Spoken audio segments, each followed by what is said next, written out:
Welcome back to the Supreme Court of the United Kingdom, where today we are hearing the appeal in G against G. Now, we are in the middle of hearing the submissions of Mr. Henry Satbright, Queen's Counsel, on behalf of the appellant. Mr. Satbright. Thank you, my Lord. My Lord, I will resume, if I may, in dealing with some headline points on the respondent's case. And we say that the argument that...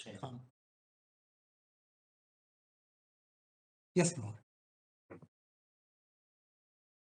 Lord. Ms. Sarah, just before you do that, I wanted to clarify, do you rely upon the suggested flaws in the Court of Appeal's reasoning set out in the Secretary of State's 18th of January case, paragraph 6978, or not?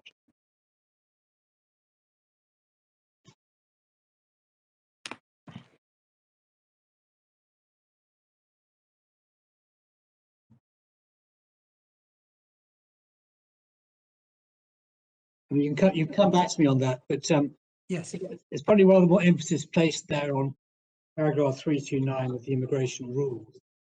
yes, there is. Can I come back on that, my Lord? Okay.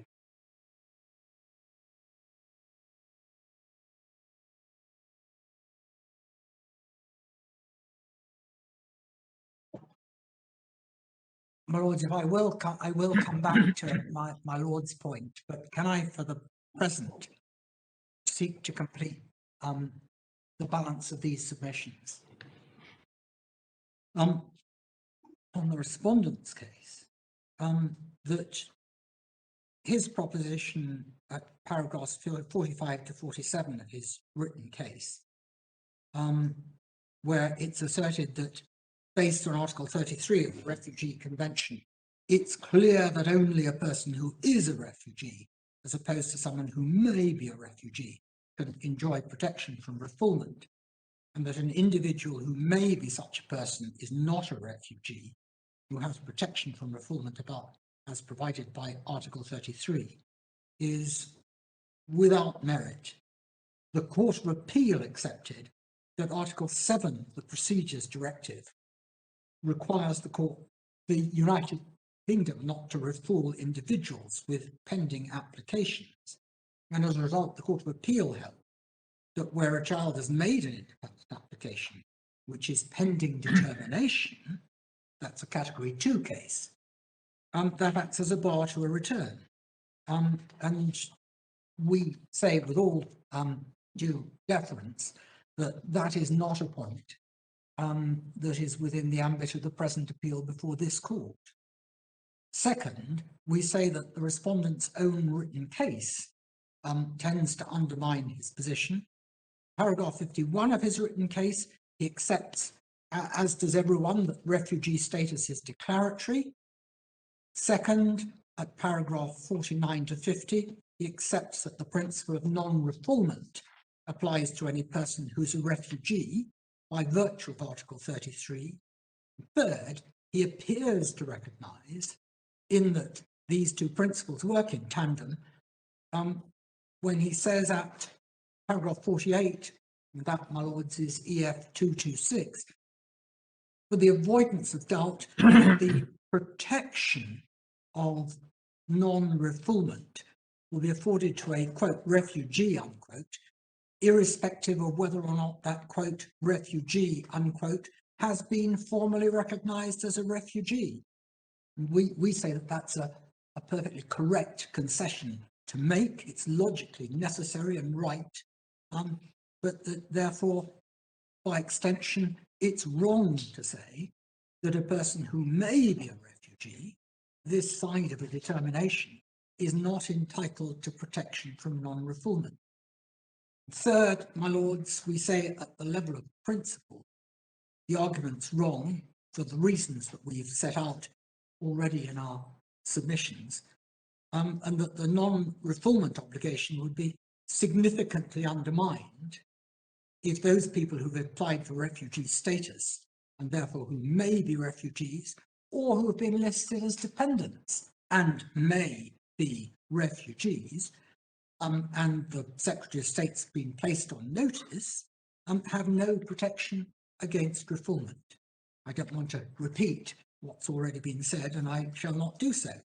But, my lords, if the respondent's argument on this point is that because any individual who entered the UK could in principle be a refugee, then on the appellant's case, every person who enters must be entitled to protection.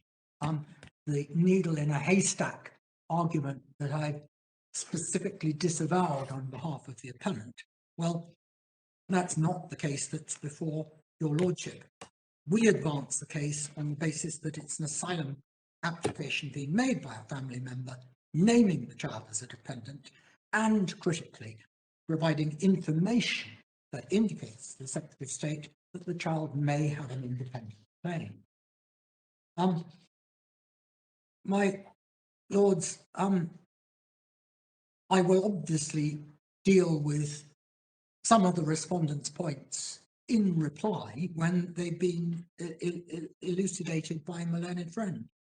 But we suggest that what is said by the respondent about practical objections to the scheme which the Secretary of State had supported and which we propose, that the whether the respondent suggests that if the Secretary of State is put on notice that a child may have a claim, it will be, quote, unworkable in the context of the system of immigration control, close quote, and, quote, will have very far-reaching consequences outside of the particular facts of this case, close quote, and that for reference is paragraph 58 of the respondent's written case, EF 229, that, again, we say with great respect, they flow from an erroneous characterization of the law and of our case.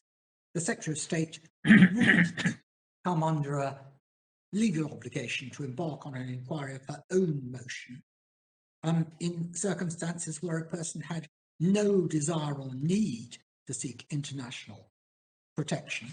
That's not the appellant's case for the reasons which we've set out. And when the respondent insinuates, by the use of the term, quote, many different forms, quote, close quote, of notice, that might be problematic, the appellant's case is advanced on the basis plainly applicable in this case that there has been an asylum application, not made by the child, but there has been an asylum application. And within the four corners of that application, there is the material that we've described. Determining this appeal doesn't require a determination of whether there are other more diffuse forms of notice that are possible. Although we're not saying that there are not, but it's not our business to try to persuade the court beyond the four corners of this appeal. The respondent says that the appellant's case will result in cases under the 1980 Hague Convention, quote, grinding to a shuddering halt, close quote, contrary to the need for expedition. My lords, in that context, we observe, and the court will hear a little more from me on the Hague Convention in the time that remains to me this afternoon. The underlying purpose of the 1980 Convention is to return children expeditiously, where appropriate within its terms, but it shouldn't be given precedence over the fundamental principle of non-refoulement under the Refugee Convention and the Human Rights Convention. The result of it would be that accompanied children who are refugees, and already one of the most invisible groups of refugees, would risk being refooled, simply in the name of speed and efficiency in the Hague case. And as the court will hear, some Hague cases do actually take a considerable time, just as some asylum cases do take a considerable time, which is not to derogate from the objective of the Hague Convention to proceed on a summary basis in terms of the hearings and with expedition. The respondent has also raised the spectre of abducting parents bringing tactical asylum applications. To this end, the respondent alleges, paragraph 4 of his written case, that there's been a marked increase in recent months in the number of taking parents who've made applications for asylum. The respondent doesn't, so far as we can tell, present any evidence for that assertion. But the SBS, the Southall Black Sisters intervening, say that in the 150 cases they've supported in the last 2 years, the issue has not arisen once. And so it may well be that although in this particular case, it's a point of obvious interest, it's not a question of floodgates opening or floodgates having opened. And the vulnerable position of any person seeking asylum, and in particular parents accompanied by dependent children, is a norm. As the Southall Black Sisters submit, in relation to its service users, quote, few have little or any, if any, knowledge or awareness of how English legal and welfare systems work, and many have extremely low expectations of the main statutory institutions, including the police and law firms, usually because what little experience they have is based on their knowledge or experience of state institutions in the countries of origin, and that's paragraph 8. The Court of Appeal, whilst recognising at paragraph 136 of its judgment that there was a concern about the tactical use of asylum claims in this context, it also recognised the vulnerability of asylum applicants. And so concerns about parents seeking to game the system in some way must be seen in context and in perspective. And my lords, I can't but observe, as the Court of Appeal, I think, was well aware, that the alternative route would simply allow a freestanding application for a child to be made by a parent who simply wanted to achieve a tactical result. And for as long as that particular ball was in play, they would be able to rely upon a non-refoulement. Further, we submit that while to the extent that any tactical applications may be considered by taking parents facing or involved in Hague proceedings, this isn't of itself a legal objection to the appellant's case, because it doesn't intersect with the UK's legal obligations. And my lords, finally we say that a tactical claim may still, of course, be a meritorious claim, just as a tactical claim may be wholly unmeritorious. And in the latter case, that application may be certified as clearly unfounded. The Secretary of State has the power to certify such claims after their initial determination, with the result that there's no in-country right of appeal. That's to be found in section 94 of the Nationality, Immigration and Asylum Act. And we suggest, therefore, that the possibility of tactical and wholly unmeritorious claims is best managed by appropriate safeguards such as that, rather than by removing the non-refoulement protections in the way the Secretary of State describes. That allows me to deal with one of the questions that we were asked during these submissions. How does one protect a child from spurious claims by an abducting parent? We do endorse the suggestion of children being separately represented, and indeed endorsed it before the Court of Appeal. It may well be that in a child's representative in the family proceedings, there is the practical ability to make an application. I can't speak for CAFCAS, which is an organisation that operates within particular rules as to whether it would feel it would be able itself to make an application on behalf of a child. And there may be a difference where Kafkas is appointed a guardian rather than simply a body making a report.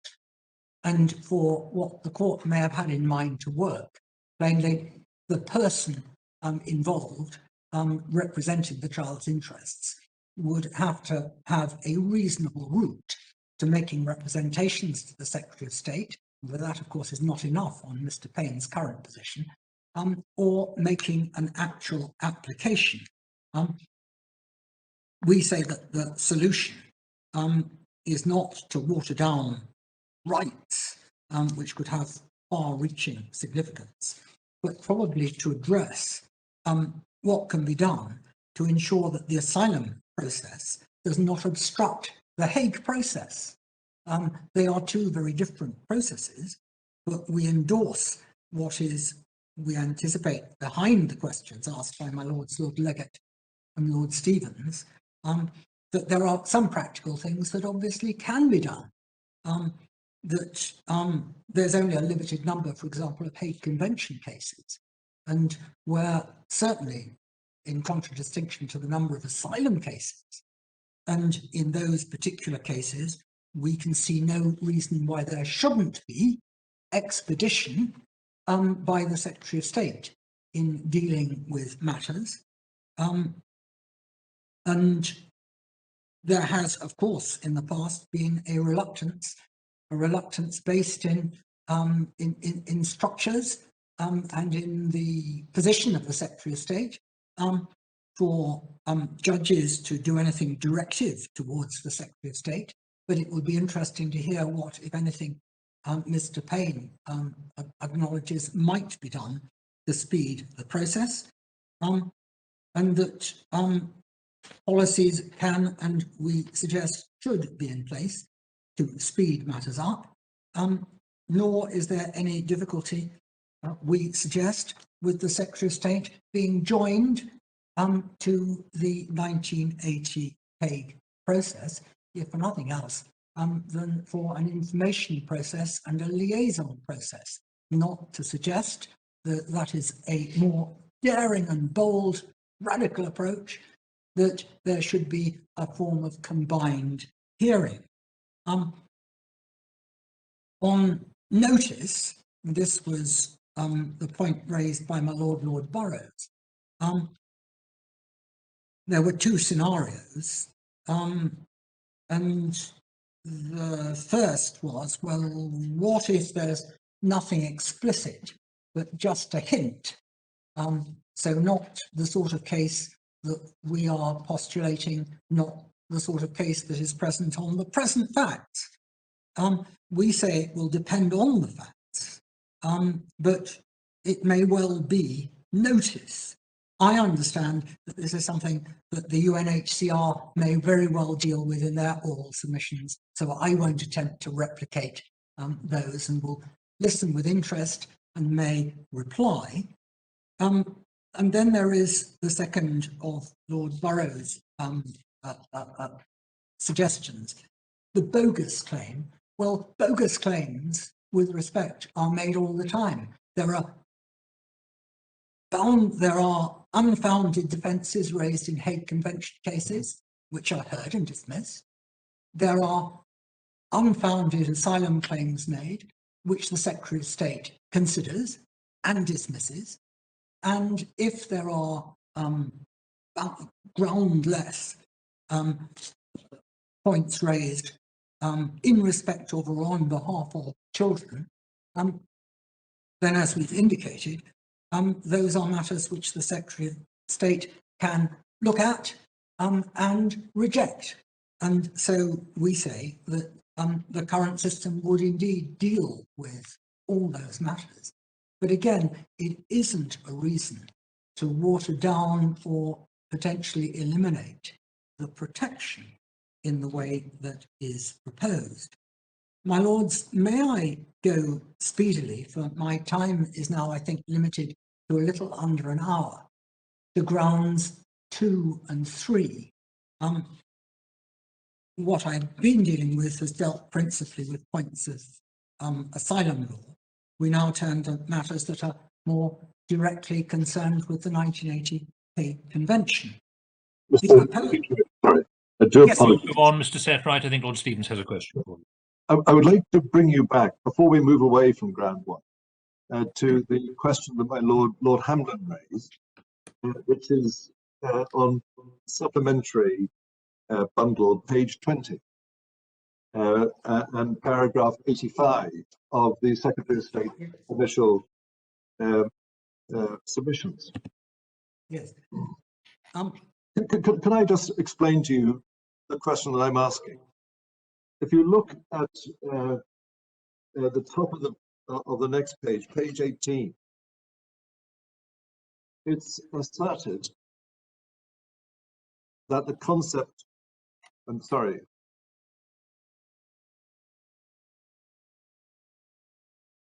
do you have that? Yeah. Is your lordship referring to internal page 18 of the document?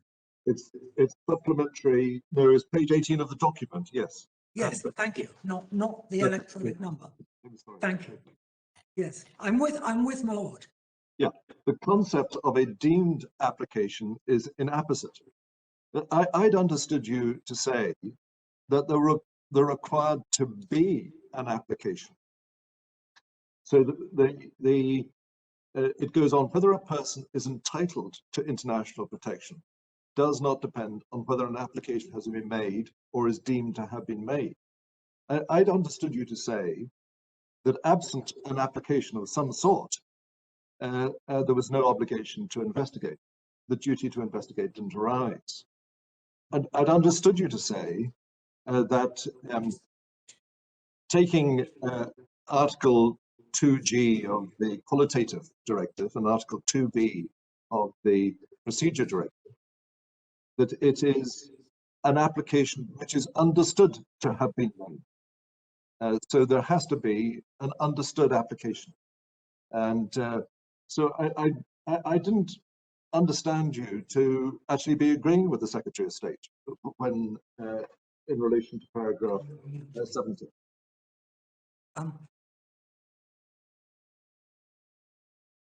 There has to be, you can't look for the needle in the haystack. There has to be something which is understood to be an application.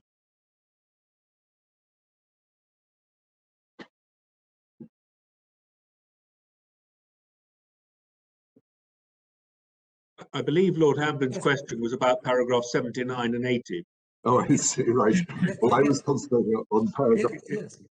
Although it initially directed, I think, to 68 to 7. Just to clarify, Yes, my lord. it was the whole section 69 to 78. But on the particular point Lord Stevens is making, I understood you to agree with my earlier question, which relates to paragraph 80, which does limit the Secretary of State's duty to cases where there is an application and there's no duty to investigate otherwise. And you agree to that? Yes, my lords, what I was seeking to do, and this may be where if there is an ambiguity, it has crept in, is that we say that in this case, we're not asserting that there's a needle in a haystack principle. And it plainly isn't germane to this case. So we haven't sought to go outside of that. So it doesn't behove us to argue that there is an obligation that goes wider.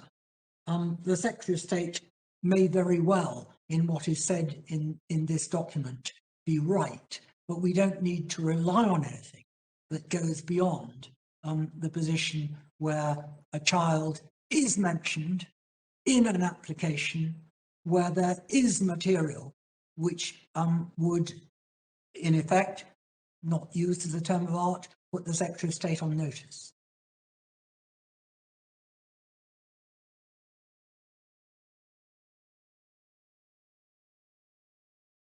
So, Lord, may I move on now from that point?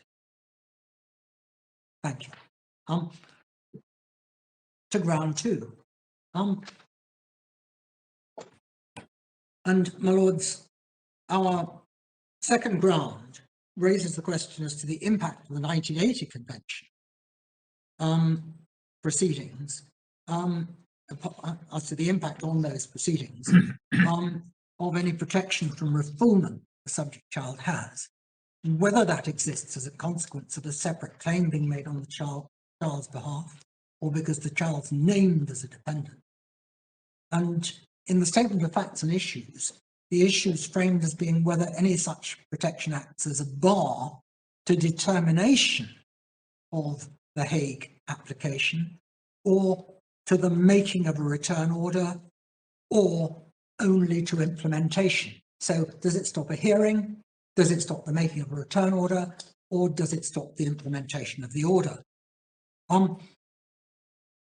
We submit that the existence of protection from refoulement acts as a bar to determination, so the first of those, and in the alternative to the making of a return order.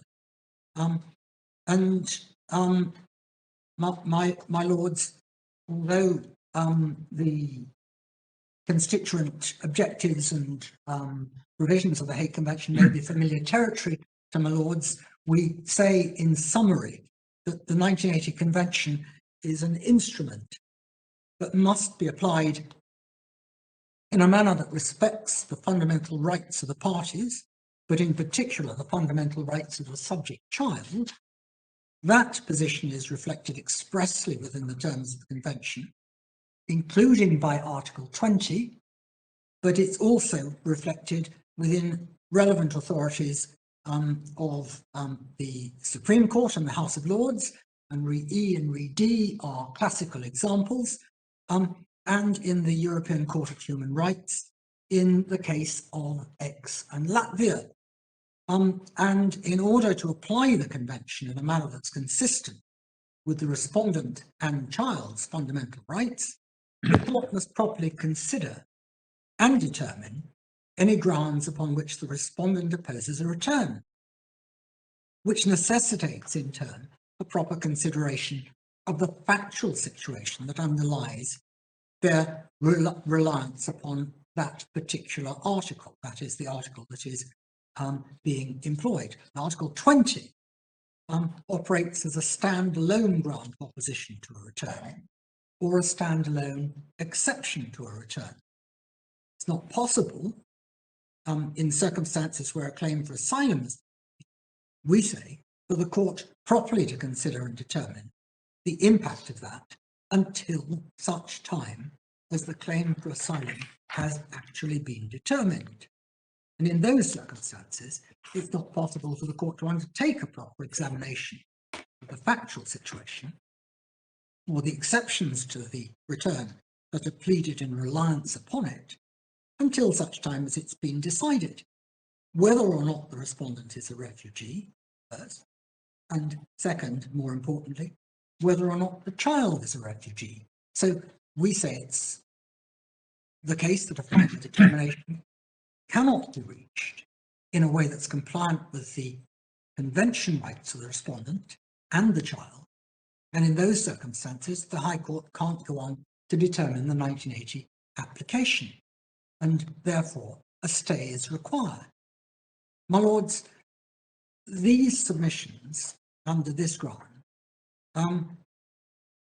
had included a summary of a little length of the objectives and constituent parts of the 1980 Hague Convention. I am somewhat short of time, and so I am going to excise that on the basis that it is likely that my lords have sufficient information within the papers as to what the Hague Convention does and what its provisions are. But of course, my lords, if there are points, having heard what I have to say, that the court need further assistance on, I'm likely to be in a position to provide it. I then go on, my lords, to deal with how exceptions to return are determined, the impact of fundamental rights on the determination of the 1980 Hague case, the importance of Article 20 and the impact of the submissions made in this appeal upon the determination of a 1988 case in its context. The correspondent requirement that the Hague proceedings be stayed, and if that argument fails, the impossibility, we submit, of making an order for a return. So, my lords, what I'm going to deal with directly is the impact of fundamental rights and the importance of Article 20. And we say that from its inception, the 1980 Hague Convention has been an instrument that recognizes the primacy of the fundamental rights of the child. This is the reason why Article 20 was included in it. In her explanatory report, Professor Perez-Vera describes, and the relevant parts are set out at EF pages 3017 and 3018, the decision to include Article 20. And from her description, there are a number of points that flow.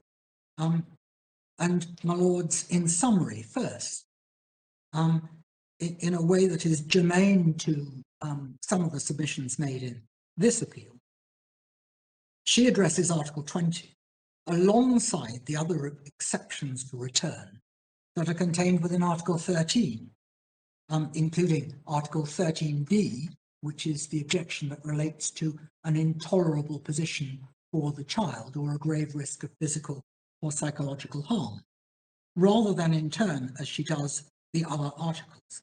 So Articles 13 and 20 are described as, quote, possible exceptions to the return of the child.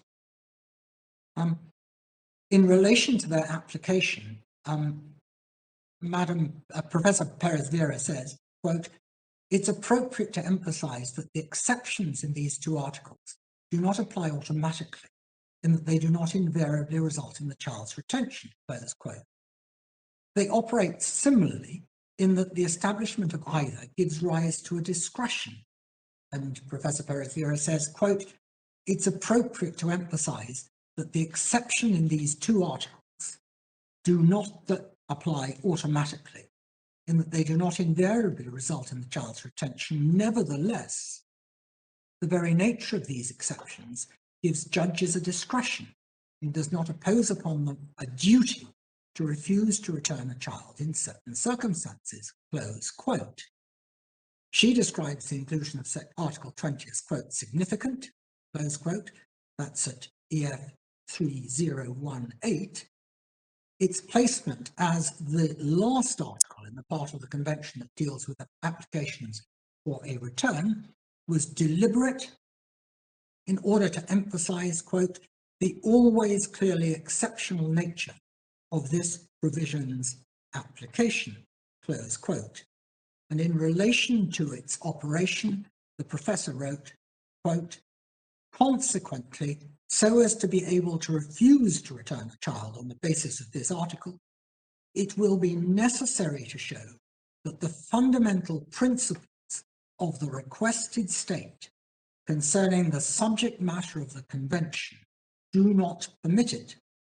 It will not be sufficient to show merely that its return would be incompatible, even manifestly incompatible, with those principles. Secondly, such principles must not be invoked any more frequently, nor must their invocation be more readily admissible than they would be in their application to purely internal matters. And I might place emphasis on those last 5 words. Which paragraph is that, Mr. Setright? I'm so sorry? Which paragraph is that, please? EF 3018, I believe. I'm so sorry, it's 3019. Paragraph 118, my lord. Thank you very much. I'm so sorry, I should have taken you over the page. I apologize. We therefore submit that Article 20 was included in the 1980 Hague Convention for two reasons. As a reflection of the importance of fundamental rights to the operation of the Convention, and as a standalone exception to return that can be pleaded in its own right. And I suppose one might ask the rhetorical question, if not that, then what purpose does it have? Why isn't it covered by all the other provisions? The European Court of Human Rights has considered the operation of the 1980 Convention on a number of occasions, just as has the United Kingdom House of Lords and in turn the United Kingdom Supreme Court. It has given rise for a convention which is meant to be summary and straightforward to a remarkable quantity of litigation over a very long period. The leading judgment currently in the European Court of Human Rights is X and Latvia, and that's to be found at EF page 1272, Authorities tab 27. I don't, my lords, seek to go in detail to the decision itself, but the headlines are these, that a court must not order a return, quote, automatically or mechanically, where it is resisted. So it's not, in effect, an administrative instrument. That article and the reference, my lords, for that is paragraph 98 of the judgment, that Article 20 is considered to be a separate standalone exception that must be considered. That's dealt with at paragraph 101. And I do seek to quote that passage, my lord, EF page 1304. Thus, in the context of an application for return made under the Hague Convention, which is accordingly distinct from custody proceedings, the concept of the best interest of the child must be evaluated in the light of the exceptions provided for in the Hague Convention, which concern the passage of time, Article 12, the conditions of application of the Convention, Article 13a, and the existence of a grave risk, Article 13b, and compliance with the fundamental principles of the requested state relating to the protection of human rights and fundamental freedoms, Article 20. So there is a categorization in that manner. That when determining a respondent's reliance on an exception to return, the domestic court must, and this is in paragraph 102 of the judgment, genuinely take that exception into account. And the European Court of Human Rights must, when reviewing the decision of the domestic court, quote, satisfy itself that the decision-making process leading to the adoption of the impugned measures by the domestic courts was fair and allow those concerns to present their case fully, and that the best interests of the child were defended, and that the court also held, and this is paragraph 106, EF 1305 and 107, as follows, quote, the court considers that an harmonious interpretation of the European Convention and the Hague Convention can be achieved providing that the following two conditions are observed. First, the factors capable of constituting an exception to the child's immediate return in application of Articles 12, 13, and 20 of the said Hague Convention, particularly where they are raised by one of the parties to the proceedings, must genuinely be taken into account by the request court. That court must then make a decision that is sufficiently reasoned on this point in order to enable the court to verify that those questions have been effectively answered. Second, these factors must be evaluated in the light of Article 8 of the Human Rights Convention. And, quote, in consequence, the court considers that Article 8 of the European Convention imposes on the domestic authorities a particular procedural obligation in this respect.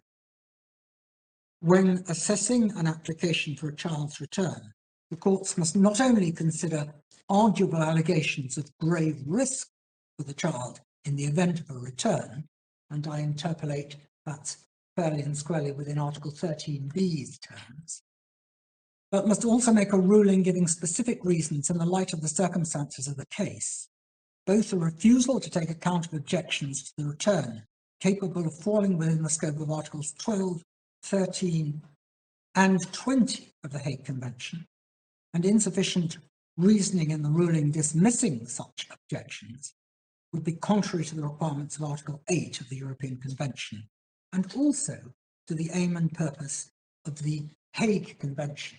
And we say that welfare is a fundamental consideration in the 1980 Convention.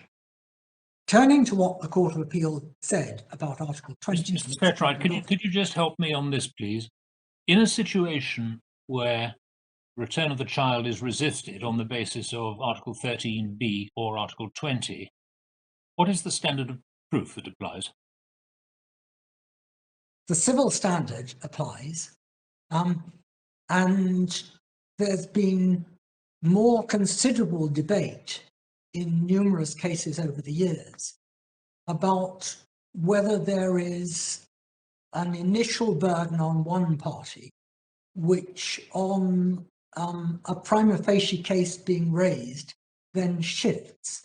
If your lordships will forgive me, I won't go into the finer points of that. Well, it may be that we can be spared that, but I think so. But the reason I raise the matter at this stage is that it would be a different standard, would it not, from that which is applicable in the determination of an asylum application?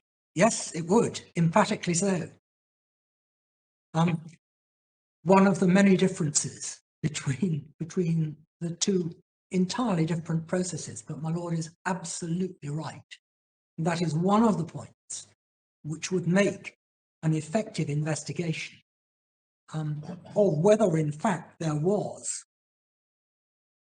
an asylum case in terms that we understand is within the purview of the Secretary of State, very much outside the ordinary realm of an Hague Convention hearing, which is meant to be a summary hearing with limited evidence and limited recourse to oral evidence, experts, etc., if it is not to be taken very much out of proportion and itself risks becoming a non-expeditious, non-summary process. But those are other points. My lord, but if the matter were addressed in the family division, but if it were also the position that the child could not be returned until the application for asylum had been determined, it would always be possible for the family division to revisit the question, wouldn't it, if the asylum application was granted on the lower standard of proof? That, I think, my lord, is not something that has been troubled by investigation thus far. If a child is given refugee status and is therefore subject to the protection against refoulement, there must be a real question as to whether any court could, in effect, go against that, whether it had investigated it or whether it hasn't, unless that status was taken away. And that doesn't lie within the decision-making capacity of a family court. But the basis of my question is rather that there's no harm done by the family division investigating the matter independently of the parallel inquiry which is conducted by the Secretary of State.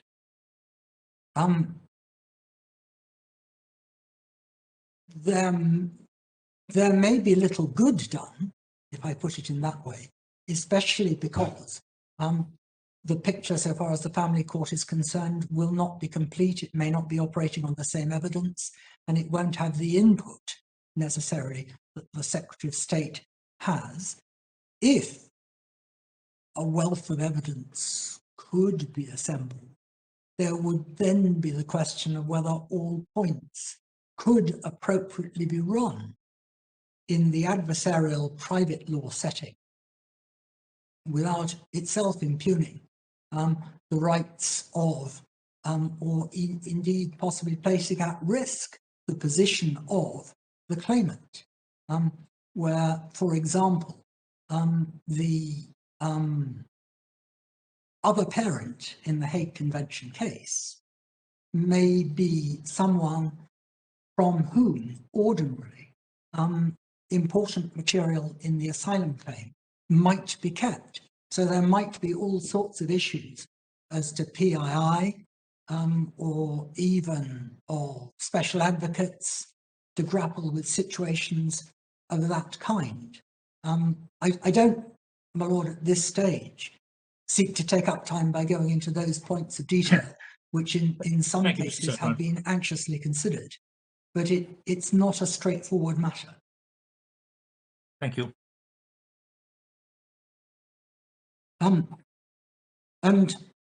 So, my lord, going back to our submissions, that I'm dealing with the Court of Appeal's treatment of Article 20. The Court of Appeal has appeared to minimise the importance of Article 20, specifically in this case and generally. At paragraph 41 of its judgment, the court said that there was no reason in its assessment to, quote, extend the scope of Article 20, close quote, because the issue, quote, is amply reflected in the operation of Article 13b, close quote. And at paragraph 161v of the judgment, when considering issues relating to the human rights of each parent, the Court of Appeal held that, quote, we are unpersuaded, ... that Article 20 is a key factor in the determination of an application for the return of a child, where the taking parent claims that he or she cannot return to the country of habitual residence because of the threat of domestic violence. The refusal or inability of a parent to return to the child's home country and the reasons for this, including allegations of domestic violence, will be taken into account when the court is determining whether one of the exceptions to return under the 1980 Hague Convention has been established.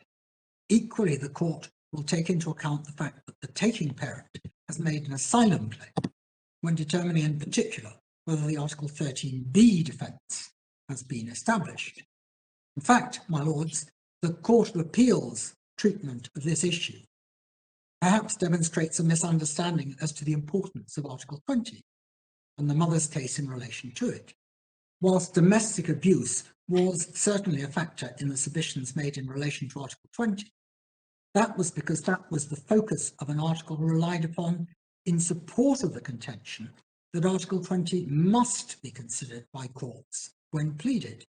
The overall submission made by the mother is not dependent, we say, upon a particular kind of risk, category of risk being asserted. Plain submission that we make is that Article 20 has been included as part of the 1980 Convention. It was included as a separate exception to a return that can be relied upon in addition to, and not adjunctive to or in the alternative to, Article 13b. The Court of Appeal appear to have concluded that Article 20 doesn't operate in this way, or that it adds nothing. And that, we say, is contrary to the clear intention of the 1980 Convention itself, contrary to the explanatory report, which makes it clear that although it's a restrictive, or says Madame Perez-Vera exceptional application, Article 20 is available as a separate exception to a return, and the decision identifying Article 20 in X and Latvia. So, my lords, we turn to the impact of those submissions upon this case. We set them out at paragraphs 125 and 126 of our written case, which is EF 203. We say in summary that pending determination of the asylum claim, and any asylum claim as the mother may have to make on behalf of the child also, in the event that it is held, the conclusion of this case is that he is not someone who currently does have protection from refoulement, and therefore the only way of achieving it, very much in accordance with the Secretary of State's Friday and Saturday position, is that there needs to be an independent application.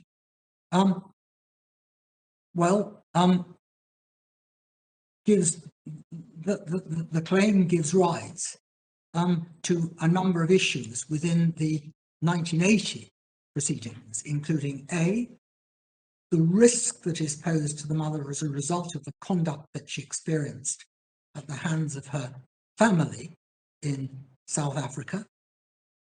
B, the concurrent risk to the child of being exposed to or otherwise caught up in that conduct, including whether there's any risk of retaliatory action being taken against the child. C, the fact that if a return order is made now, the court determining the 1980 Hague application cannot know whether it can expect the mother to return, as it will not know whether or not she's a refugee. D, the fact that if a return order is made now, the court cannot know whether in making that order it is directing the refoulement of the child, as it will not know whether or not she is a refugee. E, the question, therefore, of the separation of the child from the mother in these circumstances, itself something which is capable of doing harm. And F, the impossibility, as we assert it to be, of properly undertaking a balance of the mother's and the child's rights in the context of that possible separation. A number of fundamental aspects of the mother's case, therefore, we say, hinge upon the determination in respect to the status of the mother and child, and whether or not, in particular, they are refugees. As the Court of Appeal rightly found, determination of refugee status is the function of the Secretary of State. Yes, my Lord. Right, suppose that an application is made by the mother and child, and the court waits upon that before deciding the Hague proceedings, and the application is unsuccessful. Do you then say that the court can consider those issues that were raised in support of the asylum claim all over again if the mother raises them in the Hague proceedings? And if you do say that, what's the difference between raising them after the event and raising them before the outcome is known? The 1980 Hague Convention hearing would undoubtedly be informed by that decision, and would have no difficulty because it's an ordinary civil hearing with very few restrictions on what it takes account of. It wouldn't have to relitigate, but the tests, that is, whether or not an Article 13b threshold has been met, or for that matter, whether or not an Article 20 threshold has been met, would be discrete to the convention itself in those circumstances. It would almost certainly resolve conclusively the Article 20 point for obvious reasons. Whether an Article 13b case remains might depend on different evidence, because it's perfectly possible to have an Article 13b defence which doesn't amount to an effective asylum claim. It may be possible, conjecturally, to say vice versa, though it might be hard to see. So it is possible that matters might be raised, but they would almost certainly be capable of very summary resolution, and that resolution would be made the more summary by the court being informed of the result of the Secretary of State's determination. Thank you. I could go further and look at examples, but if my Lord forgives, I'll try to complete the primary submissions and then see where we are. So, my Lords, that we would say that there are a number of good reasons why the family court should not attempt to determine refugee status. The 1980 Hague Convention is not designed for that purpose, and I've already, in responding to some of the points raised by the court, including by my Lord Legate, indicated some examples. The court, when determining an Hague application, has to do so within the tramlines of the convention, which is specifically designed to try to make the hearings wieldy and confined, whilst respecting the welfare interests of the child. And they don't include consideration of claims for international protection. To do so would intrude on the clear separation of powers that presently exists between the family court and the Secretary of State, and it would potentially lengthen and greatly complicate, if it was attempted, the 1980 Hague Convention proceedings for no good reason and to no good end, as in the end of it all, a return could still not be ordered. So the court might well have been litigating in vain, and it's contrary to some pretty good basic principles that courts shouldn't set about doing that. My Lords, perhaps the key to the answer to the question is one which was debated with encouragement from us in our submissions, though not much time was spent on it before the Court of Appeal, to look to see instead what, as an alternative, what expedition there could be to the immigration process, so that the family court could be put in the position which I outlined when attempting to answer my Lord Legate's point, so that if, for example, in Hague Convention cases, and Hague Convention cases are in hundreds in any year, probably low hundreds in this country, that in those cases there could be a fast-track approach where possible within and consistent with the proper discharge of the Secretary of State's functions and the rights of those concerned. If there could be a fast-track approach, well, that is surely the best way forward. And in this particular case, plainly, there is no suggestion that the mother has any desire that the Secretary of State's process be enlarged or extended at all.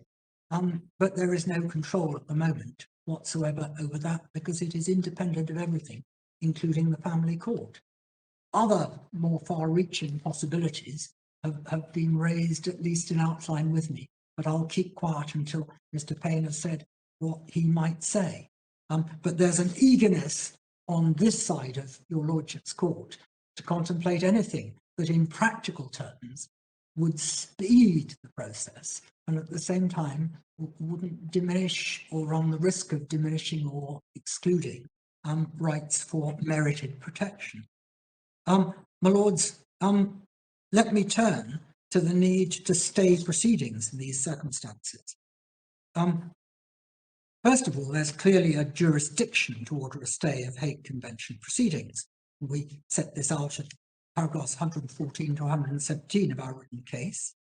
The issue is whether in all cases where an application for asylum has been made, a stay should be granted pending determination of the asylum claim. And we say that it should. We set out our position in our written case at paragraph 127 onwards. In summary, and in particular, the court won't be able to determine, if it doesn't stay, the proceedings in a manner consistent with its ex and Latvia obligations. In particular, it won't be able to determine or consider the Article 20 point, which is, we say, plainly linked with asylum status and the right of non-refoulement. Third, the court could not know, if there was not a stay, whether it could reasonably expect the abducting parent and child to return together. And in many Hague Convention cases, there is an issue as to that. Without going into any detail, I'm sure that my lords, from common sense, if not from experience of hearing these cases, will know that it is sometimes the case that a parent who's abducted will say, oh, but I can't go back and I'm the primary carer parent and the other parent is an unsuitable carer, therefore there can't be a return. Sometimes those assertions are worthless, they're tactical, and the court investigates and finds that they are, though there arguably isn't a power to force that parent to go back. And such cases can be quite complicated. But if such a parent is granted refugee status, then matters ascend probably to an Article 20 level. And it's not something that the court can easily determine. So if it's considering separation, it couldn't conduct an appropriate balance of the competing rights or determine whether its decision to return or not to return is proportionate. And in the same way, therefore, it couldn't consider properly a conclusion under 13b or Article 20. And we say that the Court of Appeal's minimisation, for such we suggest with respect it is, of these factors stem from its misunderstanding of the significance of Article 20, which should be given its proper place in this inquiry and determined accordingly. And we further submit that there is, in fact, no good reason to proceed to determine the proceedings. That's in contradistinction to the desire that the whole of the process be concluded as quickly as possible. That is, including the determination by the Secretary of State, in circumstances where the return order itself can't be put into effect. So there is limited point in the family court being allowed to make a determination and potentially to consider making a return order in the knowledge that the order can't be effective. One of the obvious possibilities is that if the court decided there should be a return and the Secretary of State said, no, there is asylum status, or indeed there is protection for the child, well, either it will put a full stop to the Hague case, or it might lead to reconsideration of aspects evidentially if there was scope, in the way that was raised with me, if there was scope for the family court to look at it again. If the Secretary of State comes to a conclusion that there is not a grant, that there is not scope for a grant, that the application is refused, of course it may also be that evidence has emerged which might be of assistance to one side or the other, and it could change the position. One possibility which we have raised is this, that the family judge could determine that there were grounds for a Hague refusal, where if that judge had waited for the Secretary of State's conclusion, facts, evidence and material could emerge, which could lead the family judge, had she or he known of it, to say, oh, well, if I'd known that, I'd have ordered a return. So there are actually some advantages in waiting on a number of levels for the Secretary of State's determination. And a duplication of hearing with the family judge doing his or her best to forecast whether or not an asylum status will be granted is something which is inherently inefficient and undesirable. And my lords, we suggest that the submissions to the contrary of our case should be rejected, and as should the submission that the court can go on to order a return, but one which can't be put into effect or enforced. It's undesirable, it's unproductive, and we say with great respect it's unprincipled. My lords, finally, in the limited time available to me, but I think, my lords, I can do it, let me go on to ground 3. That's in the alternative to ground 2 and applies only if what we submit on, that which we submit on ground 2 finds no favour with this court. And my lords, assuming on that basis that the court has a discretion whether or not to stay the article, the 1980 Hague proceedings, where the parent or child had claimed asylum, it's submitted that the court should approach that exercise with a completely unfettered discretion and not with the somewhat skewed approach, which, with great respect, which the Court of Appeal urged upon High Court judges. Consideration of whether or not to stay should be undertaken, we say, in those circumstances by balancing all of the relevant factors. Those factors will necessarily include those referred to in support of ground 2, including the difficulty, we say, and impossibility of properly deciding on aspects of the defences raised, particularly Article 20. The difficulties which result from the Court of Appeal's approach are, in summary, we say, these. The overall conclusion by the Court of Appeal, which is at paragraph 154 of the judgment, electronic page number 293, that the court, quote, should be slow to say an application prior to any determination, close quote, places a premium on expedition in the Hague proceedings, the exclusion of other factors that would weigh in favour of staying proceedings, pending the outcome of the asylum claim. And the factors that the court relied upon in support of coming to that conclusion, and which therefore place a premium upon expedition, and paragraph 155, the next paragraph in the judgment of the Court of Appeal, is where this is to be found, include in particular the following, we say, difficulties. The court didn't consider, within any of the factors referred to, the potential difficulties inherent in determining an application prior to a decision being reached on the asylum claim. In particular, there's no reference to the complications inherent in reaching a reasoned decision upon Article 20, or even 13b. And the potential benefit, as identified at paragraph 155 Roman 4, of being able to provide a reasoned decision to the Secretary of State, is undermined by the fact that, first, for the reasons previously expressed, a fully reasoned decision would not be possible.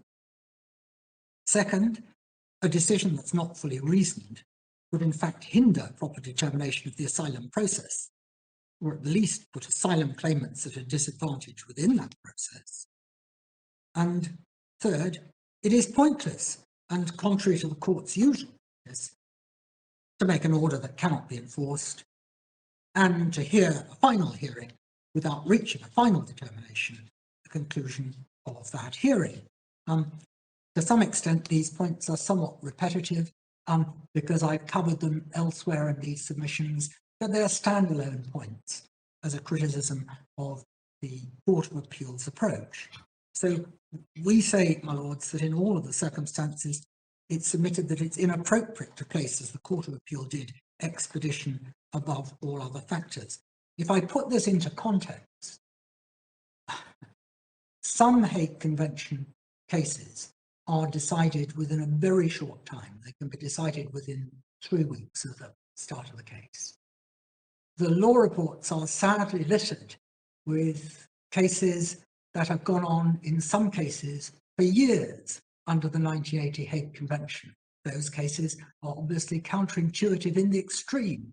I think that the case of Reedy, which was a case in the old House of Lords, was one in which the proceedings concluded after approximately 4 years. Those cases are wholly exceptional. Everyone accepts that in order properly to try a Hague Convention case, sometimes all the usual rules of evidence and approach have to be ditched. Sometimes children have to be fully represented. Sometimes there has to be expert evidence. Sometimes there has to be extensive oral evidence. Sometimes there has to be a multiplicity of parties. Sometimes issues have to be gone into in great depth. But all the reports in all the cases indicate desires by courts, appellate courts at both levels, to try to avoid such situations. If there has to be a determination of an asylum case, in effect, well, that does run the risk where it's an adversarial case between two private parents, and the other parent may have nothing to do with and maybe no knowledge of the persecution risk. To convert that into an effective hearing, and one which will inform the Secretary of State's position, bearing in mind the differences, may actually subvert the Hague process itself. The real key, my lords, we suggest, is an expedition of the Secretary of State's process, in where that is in conjunction with an application under the 1980 Hague. My lords, I think that I'm maybe, yes, my lord. Do you have a position on the question which the Court of Appeal didn't reach a conclusion on, as to what happens if the claim is unsuccessful, asylum claim, and there's an appeal?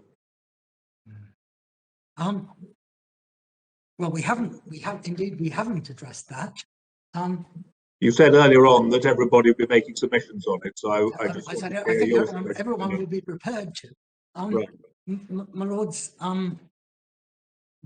it's hard to see how consistently with a fair process there shouldn't be, if there is a case that's within lawful range of an appeal, the protection should not continue. I mean, it's not this case, it doesn't have to be resolved, but it's very hard to see why due process shouldn't allow for that extension. And then again, it becomes a question for expedition in the appellate process. Again, it's best dealt with in this way. In this particular case, which is a Hague and asylum case, we put in our application for permission to appeal to this court.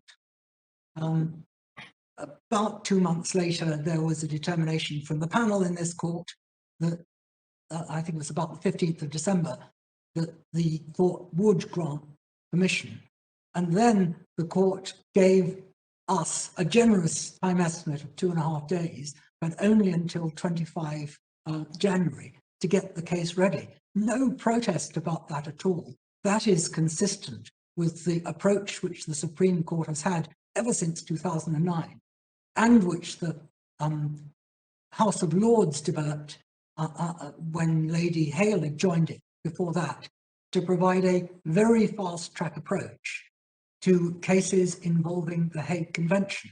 And in this country, in this jurisdiction, with some limited exceptions, probably where a qualitative analysis has indicated that the court doesn't think it's necessary to provide maximum expedition, the Court of Appeal and the Supreme Court will provide meaningful expedition in Hague Convention cases. That, rather than disallowing the protection, is, we suspect, the best answer.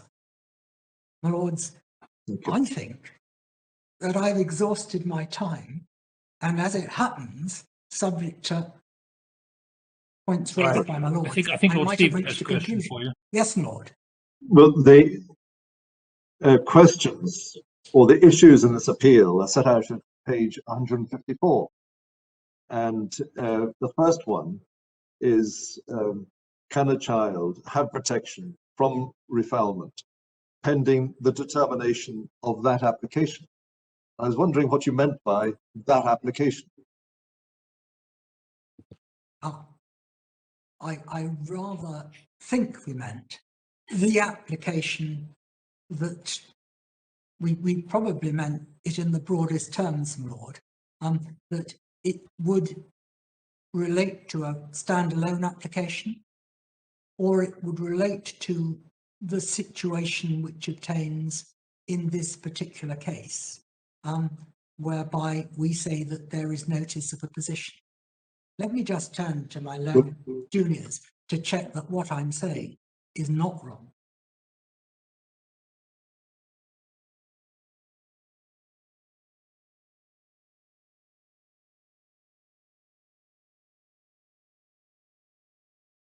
Yes, my lord, we meant including the mother's application and the process of making sure that there wasn't an independent claim within that, which is, we say, the duty which the Secretary of State and the state has.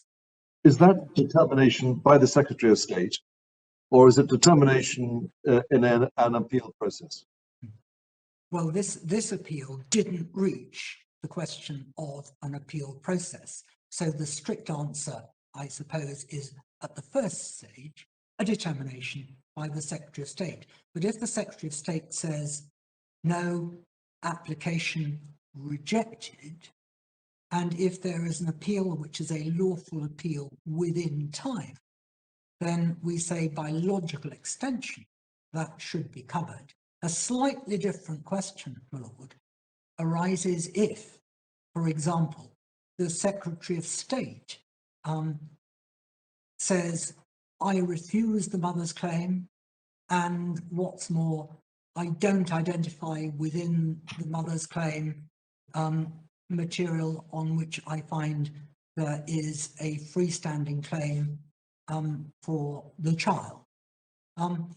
Would there be anything, I ask myself, to stop the child from then making a freestanding claim?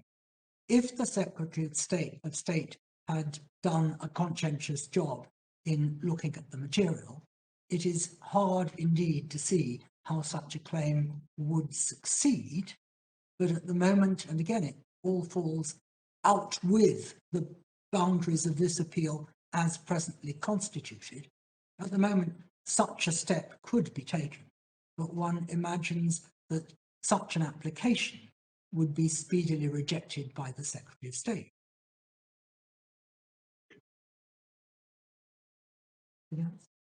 May I turn to those who I'm leading to see if there's anything else at all that they would like me to say? And there is not, my lords, so I'm very grateful to be heard. Thank you very much. Thank you, Mr. Setright. We're grateful. Mr. Penn. My lords, I have sort of very limited time to make the points that I need to and to answer what I expect will be quite a few questions. So if I can just turn straight to the first. You have a list of matters on which we'd be grateful for your assistance. It's a matter to you as to whether you deal with those immediately or if you deal with them in the course of your submissions. My lord, yes. Just given the history of this case, I am going to just make sure that my instructions are finalised before I answer the question. So I will answer them in the morning, tomorrow morning. Very well.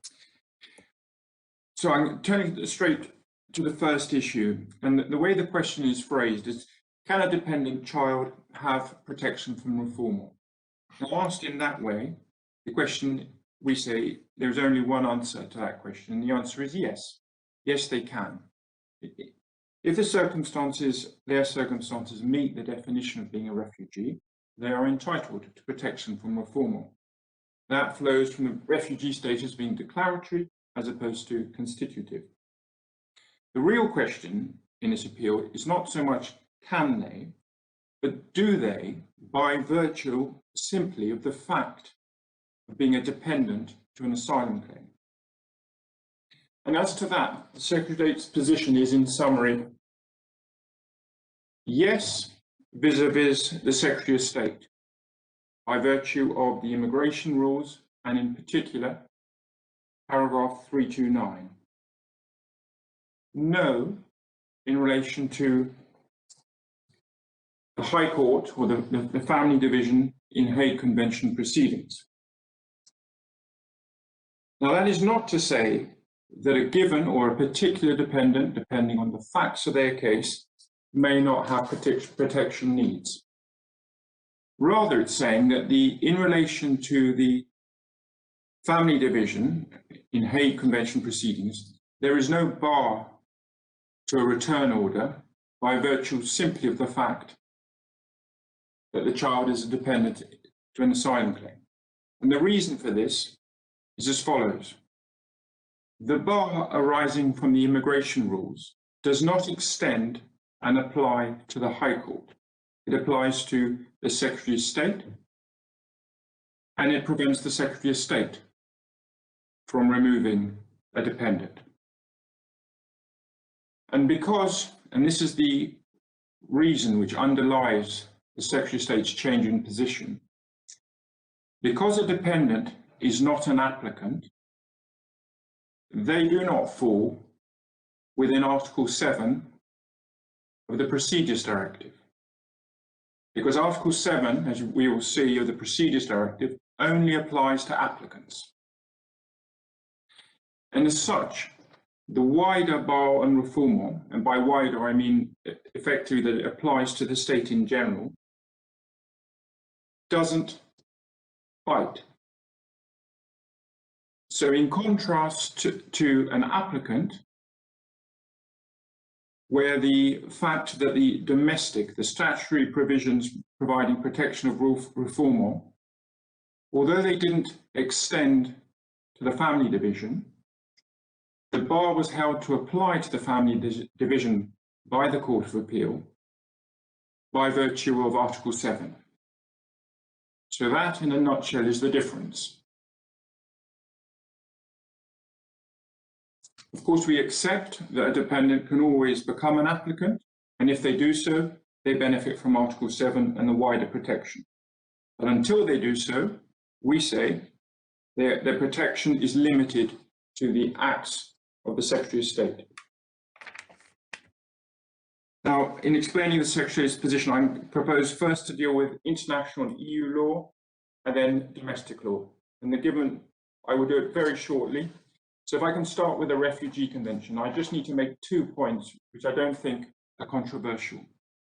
First, the Refugee Convention doesn't provide for the process signatory states need to adopt or follow in determining whether Article 32 or Article 33 bite. The second is that the Refugee Convention is an unincorporated treaty. And whilst it is given limited domestic effect by Section 2 of the Asylum and Immigration Appeals Act 93, and the reference for that is EF 594, the limited effect that it's given is to preclude the Secretary of State from adopting an administrative practice or procedure which would be contrary to the Refugee Convention. So in terms of domestic law and the Refugee Convention, it applies solely to the practice of the Secretary of State, and there's no suggestion by any party that the practice of the Secretary of State or the immigration rules do adopt an administrative practice or procedure which would be contrary to the Refugee Convention. Next, I'd like to turn to the Qualification Directive. I'm going to refer to it as the QD out of habit, I'm afraid, but I hope the court doesn't mind. So if we turn to Volume 1, page 560.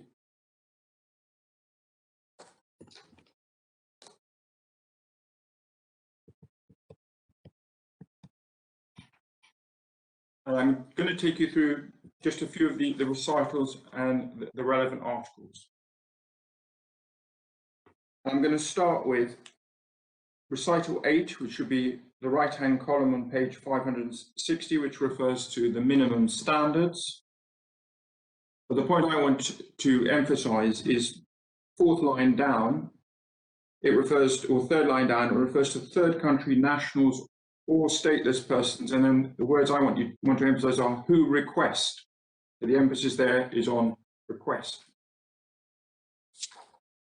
If we can then turn to the next page, 561. You can see at recital 14, that's third from the top on the left-hand column, recognition of refugee status as a declaratory act.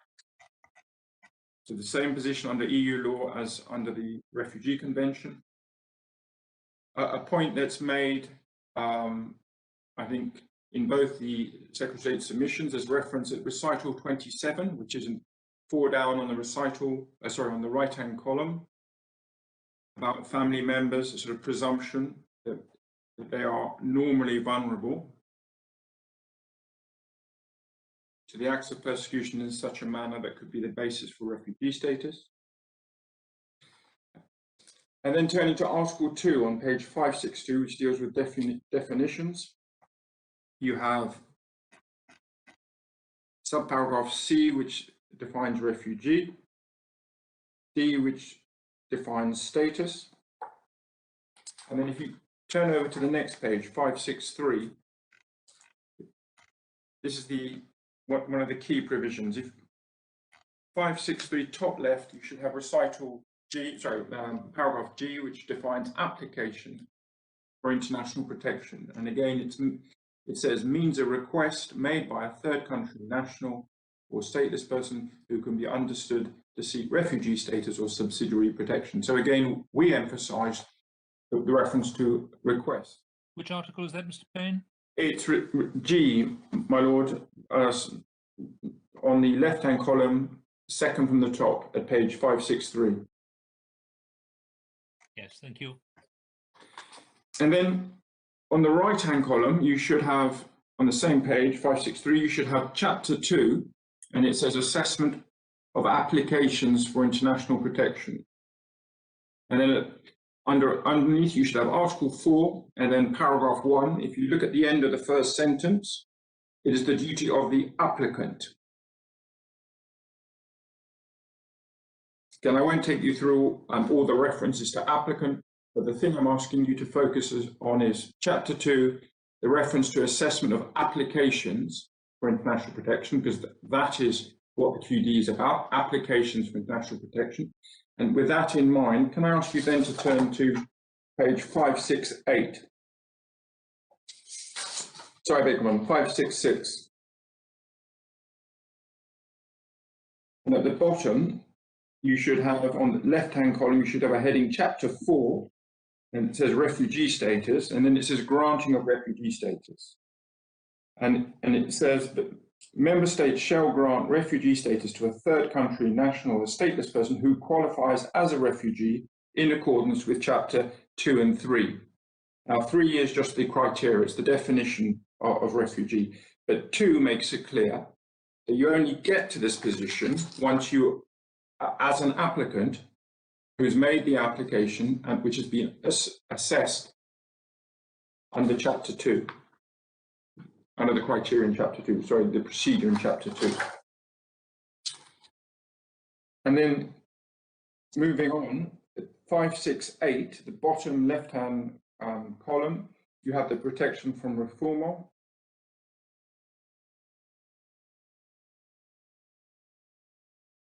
And then on the right-hand column, you should have middle of the page, Article 23, maintaining family unity. And if you look at Article 23.2, you have the broader Article 8 family unity principle and the steps that are supposed to be taken. So a bit of a sort of speed through, but those are the key provisions we say in relation to the qualification directive. And I'll do a summary once I've dealt with the Procedures Directive. Now, if you can turn then to page 572, and this is the Procedures Directive. And again, I'm going to take you through a few recitals and then the key articles for the purposes of the Secretary of State's argument or position, I beg your pardon. If you, 572, if you look at the paragraph 10 firstly, it says, it is essential that decisions on all applications, and we highlight the word applications. And then 11 refers to it being in the interest of both member states and applicants for asylum to decide as soon as possible on applications for asylum. And then the organisation or processing of applications is left to the discretion of the member state, and in the case of member states, the determining authority. So at 10 and 11, you have references to applications and applicants. And then if you then go back to 9, recital 9, you can see that the treatment of the persons within the scope of the directive are bound by the obligations under instruments of international law to which they are party. Now, the reason I took them out of turn is that we say that the Procedures Directive applies only to applicants. And so the obligations under the Procedures Directive, which makes sense with what the objective is meant to achieve, which is namely to govern applications, applies only to applicants and not wider people. If you then turn to 575 and you have Article 2, on the left-hand column it says definitions. You have at B the same definition as in the QD of what amounts to an application. And then in C, you have a definition of what amounts to an applicant. And then you have, although we say it's not relevant for the purposes of this appeal, certainly not at this stage, just because Lord Stevens has raised this matter a few times. At D, you have what is meant by a final decision.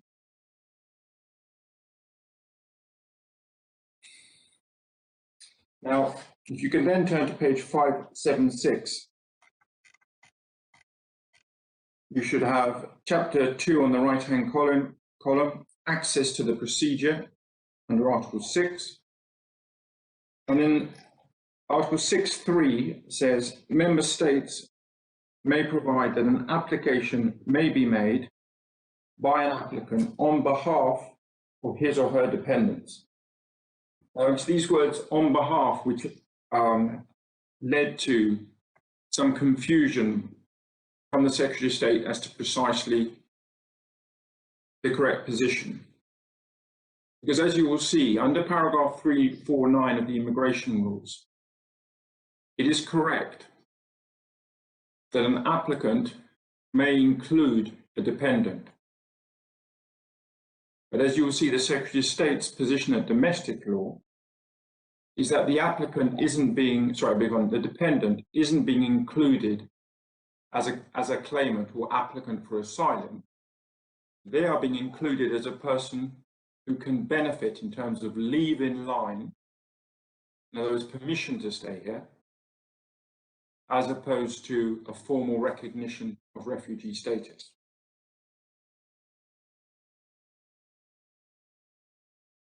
Position is a similar option is made available to member states. If you go down to same page, Article 6, paragraph 4 though, and then we'll have to turn over to the next page.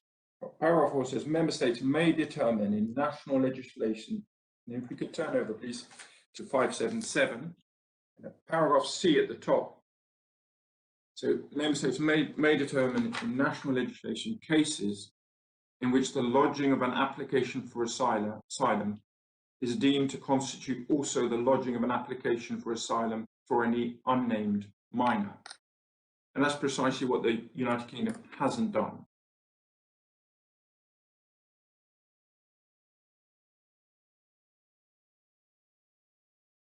So those are all the only articles I need to take you to in the QD and the PD. And if I could just summarise where that leaves us.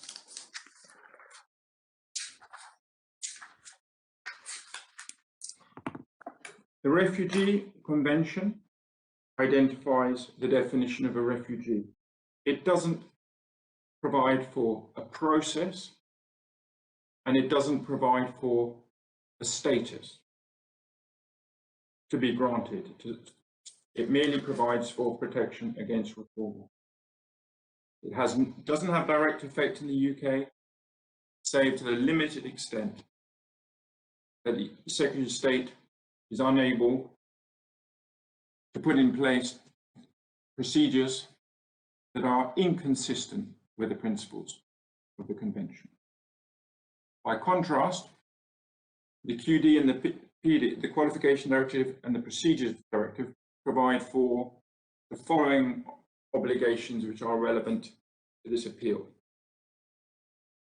Firstly, member states are required to provide protection from refoulement for those who meet the definition of a refugee.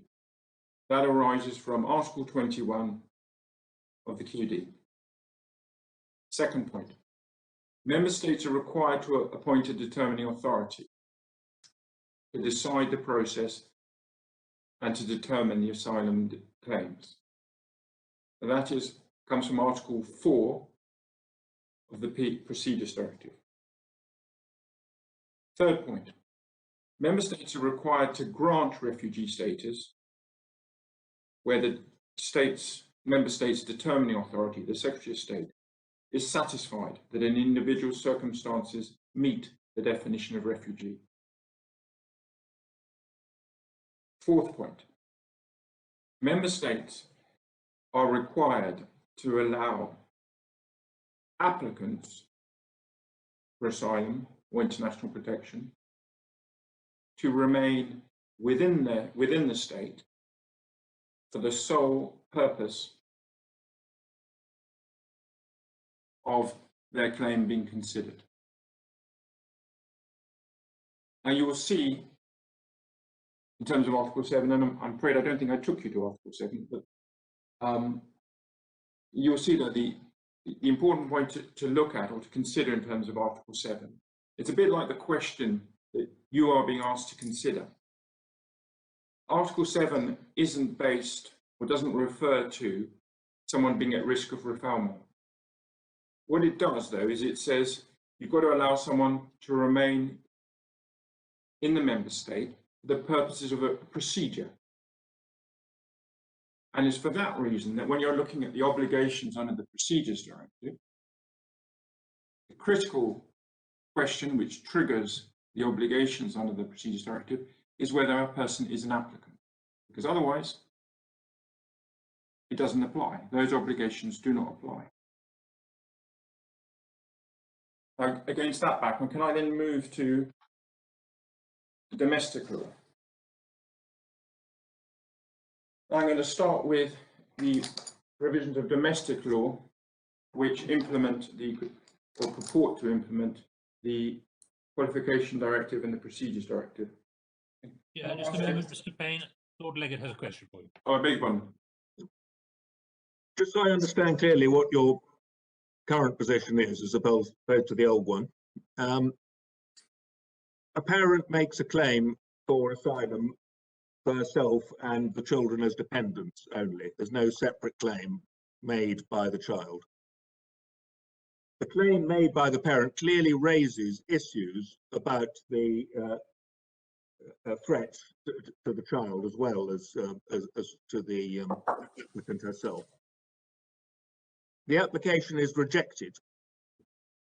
Am I right to understand that on your submission it's then open for a new application then to be made in the child's name?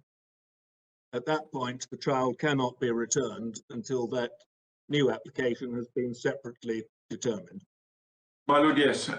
And if I might just, because the concern, one of the primary concerns of the court is the need for expedition. So just taking your example there, my lord, if as part of the application made by the mother and her dependents are served with a notice called Section 120 notice, and it requires all both the dependents and the applicant to put forward any reasons for any risk or any concerns they might have.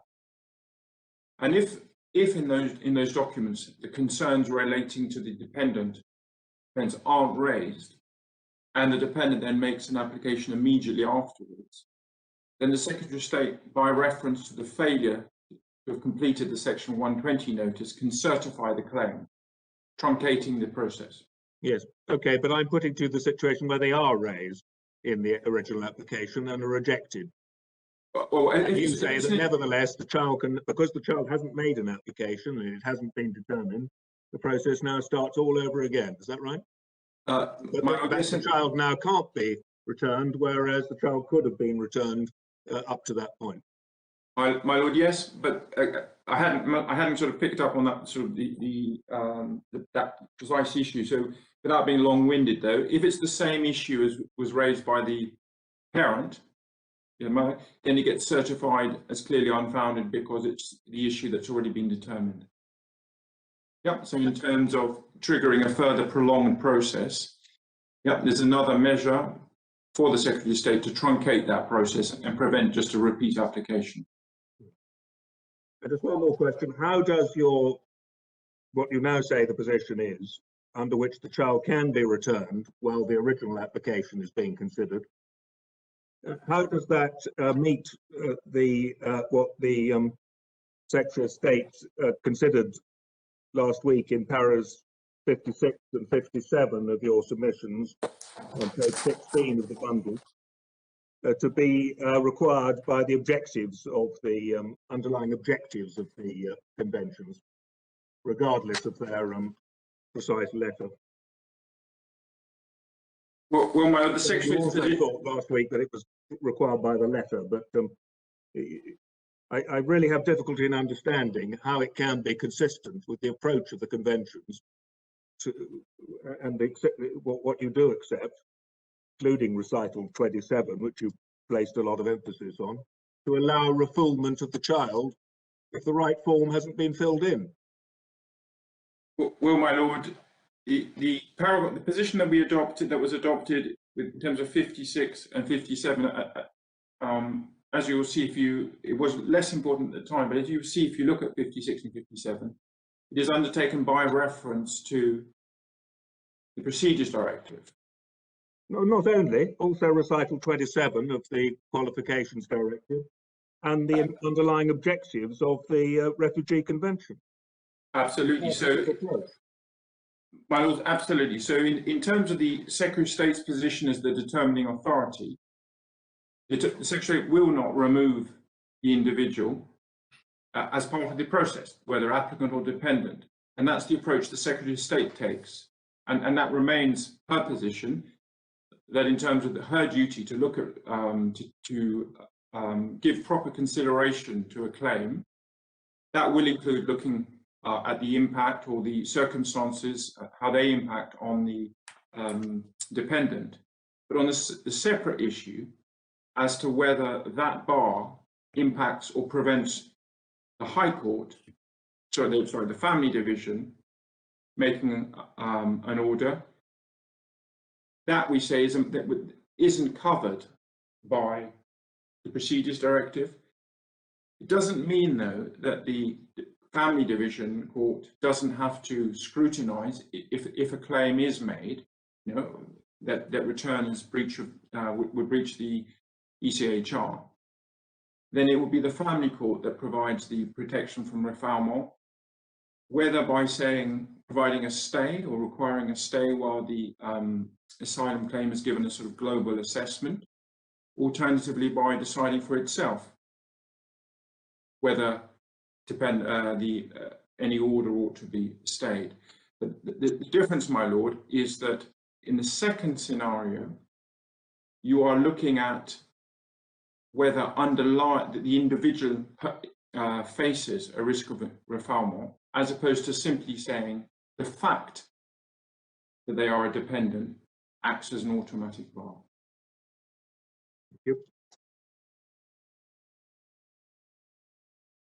Yes, Lord Stevens. Sorry, Mr. Payne, basically two questions. The first is, what is meant by understood as a request for international protection when you get to the definition of what an application is, and therefore presumably a definition of who an applicant is? And the second question is, how can it be in the best interest of a child to be permitted to be returned to a country where potentially they are, from which they are a refugee? My Lord, so taking the first question, what is the Secretary's approach to understood to be?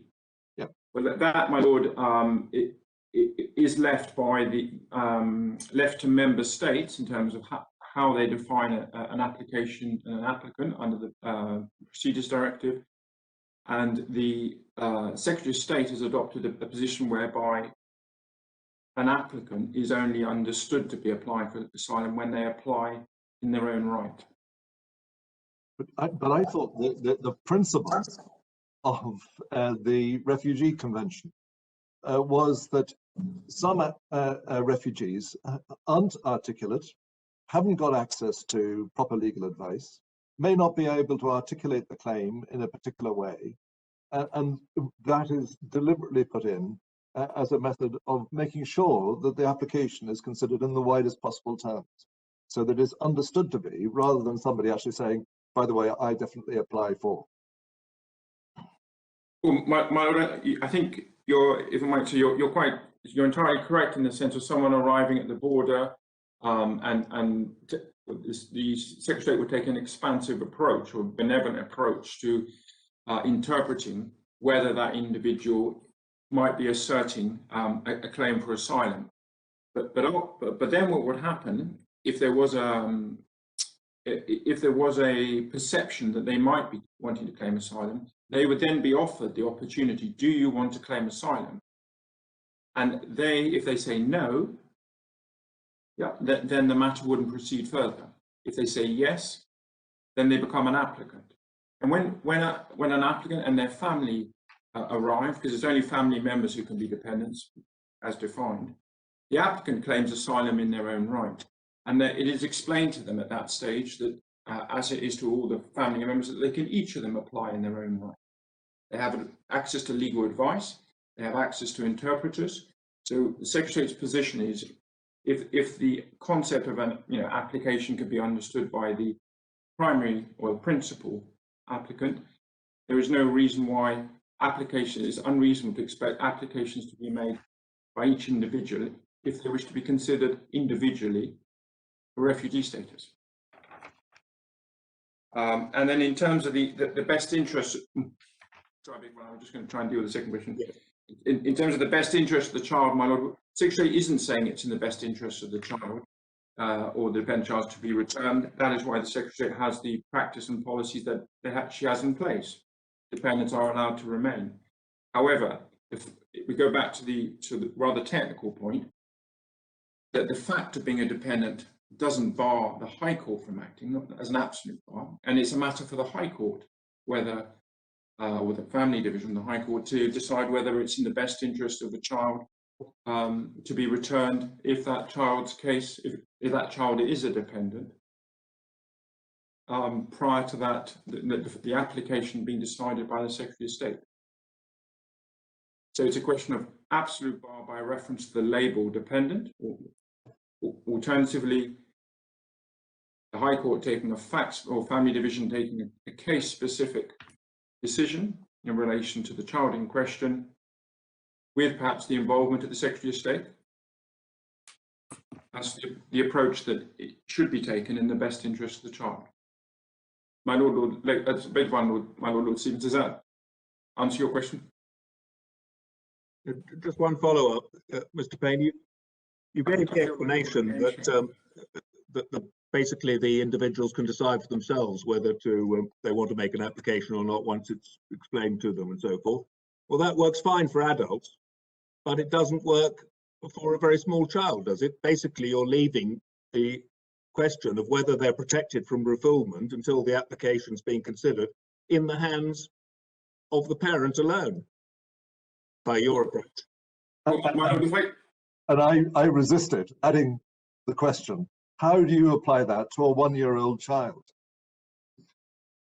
Well, my lord, your resistance paid off, because the question has been raised. My lord, can I just go back to the fact that from the Secretary of State's perspective, the Secretary of State doesn't remove and doesn't intend to remove either the child or the applicant. So the difference in terms of determining the asylum claim, it has no impact in terms of where the individuals are whilst the claim has been determined. The issue has arisen because of the potential for the High Court, or the Family Division, to make an order in Hague Convention proceedings.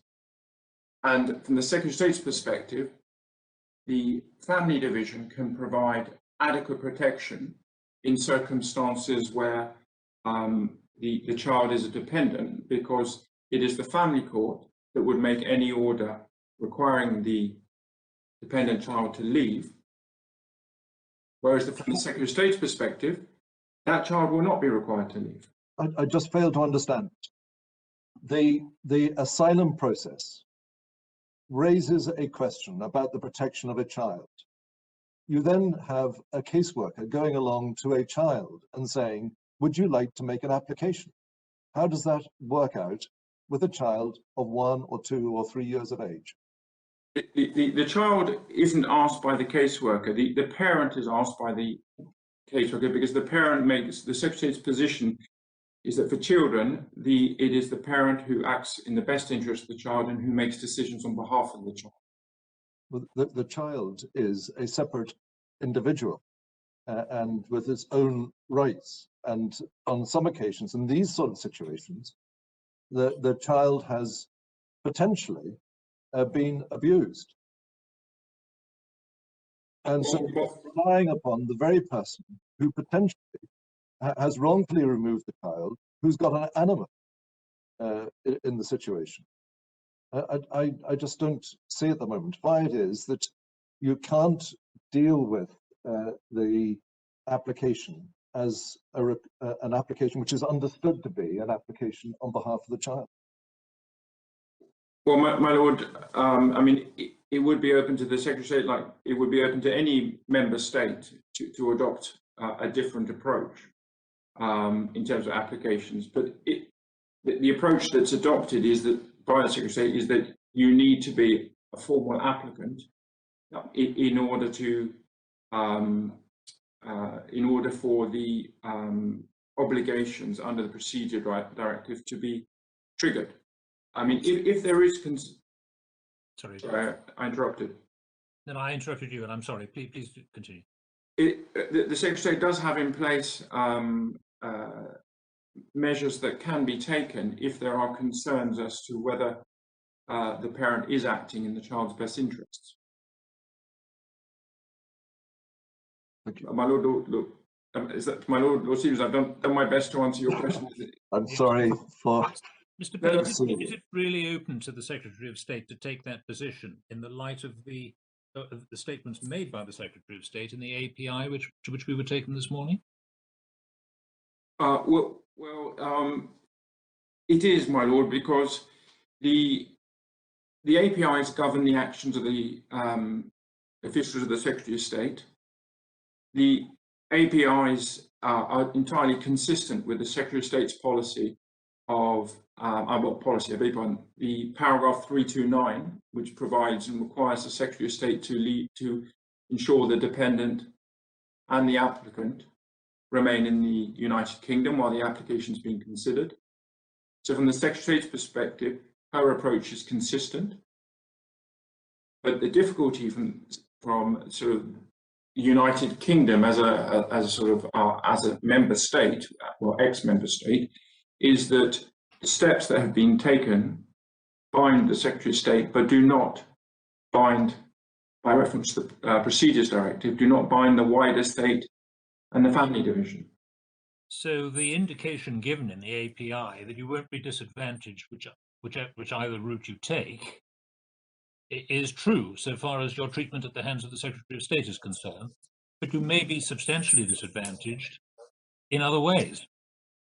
Well, my Lord, I mean, we thought long and hard as to what other type of situation could arise, and beyond Hague Convention, the wardship cases, we found it difficult to identify a situation where a court would be ordering the removal of a child who was otherwise protected from the perspective of the Secretary of State from removal.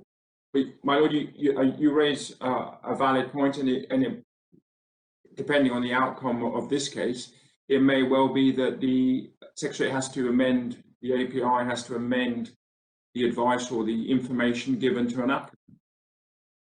Not because at the moment, applicants are told, that they, well, a big one, I don't know if applicants at all, but the Secretary of State's system proceeds on the basis that whether you apply as an applicant or a dependent, sorry, whether if an applicant applies, anyone who's made a dependent won't be removed while the application is being considered. And finally, for me, if there is a valid distinction of the kind for which Secretary of State now contends, that entire distinction can be set at naught, can't it, by an application being made? Absolutely. So the whole matter is academic. Well, that is certainly the Secretary of State's position, because I